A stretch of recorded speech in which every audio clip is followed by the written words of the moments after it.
Welcome to the Deep Dive. We're here to cut through the noise and get right to what matters. Glad to be here. Today, we're tackling something I think a lot of people grapple with. Learning English, but, without drowning in vocabulary lists. Yeah, that feeling of just endless memorization. Exactly. So think of this as your shortcut to understanding how you can really learn English, absorb it, not just cram words. Right. And we've been listening at this interesting conversation, basically questioning if rote memorization is even the best way to get fluent in English. Okay. It suggests there are, more engaging strategies and probably more successful ones in the long run. Okay, let's unpack that a bit.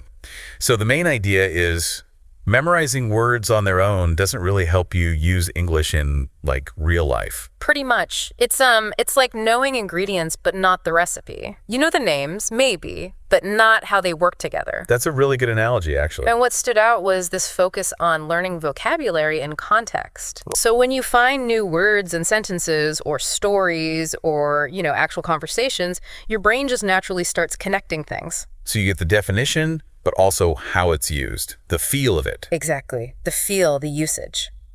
Which leads us to this idea they talked about, deep language learning. Deep language learning. Okay, well, what does that mean practically? Well, it's not just the surface meaning of a word. It's digging into the nuances, its grammar role, how it fits into the whole structure of English. So it's about truly absorbing the language system, not just collecting words. Precisely. And the argument is that this deeper kind of engagement helps with long-term memory much more effectively. That makes sense. Like learning by doing versus just reading a manual. The experience sticks, right? Totally. Learning words within a situation, a story, it links the word to a memory, makes it much stickier than just a definition on a card. So if we're ditching the endless flashcards, or at least reducing them, what are the techniques? What did the conversation suggest? Well, a couple of big ones came up. One was lots of reading and listening.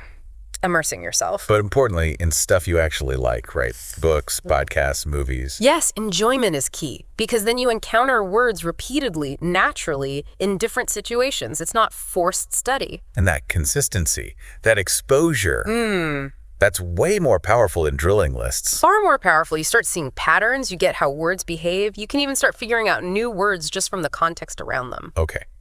What else? Was there anything about grammar? Yeah, that was the other key bit. Focusing on understanding the basic structure, the grammar. How does that help with vocabulary, though?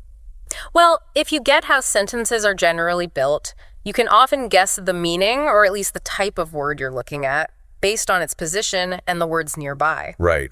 So it's like building a framework for the language first. Exactly. It helps you make educated guesses and understand relationships between words. And this whole approach, it leads to a more natural feel for the language when you start developing that intuition. That's the goal. You get a sense of what sounds right, even if you can't quote the rule. It shifts learning from active, maybe stressful memorization to a more passive, absorptive process. You'll still look up words sometimes, obviously. Of course, but it's not your main strategy anymore. Building vocabulary becomes integrated into actually using and experiencing English, less like homework. Okay, so wrapping this up, the big takeaway from our deep dive seems to be that learning English, truly effectively, it's about more than just word lists. Definitely. It's about engaging deeply through context, through immersion, through understanding the underlying structure. It makes you think, doesn't it? It does. And maybe a final thought for everyone listening.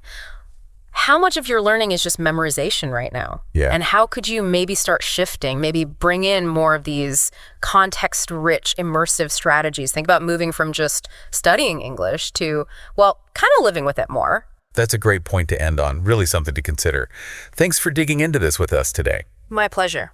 Hopefully this gives you all some fresh perspective on your own English learning. Go out and immerse yourselves. Thanks for joining us for this deep dive, and we'll see you next time. See you next time.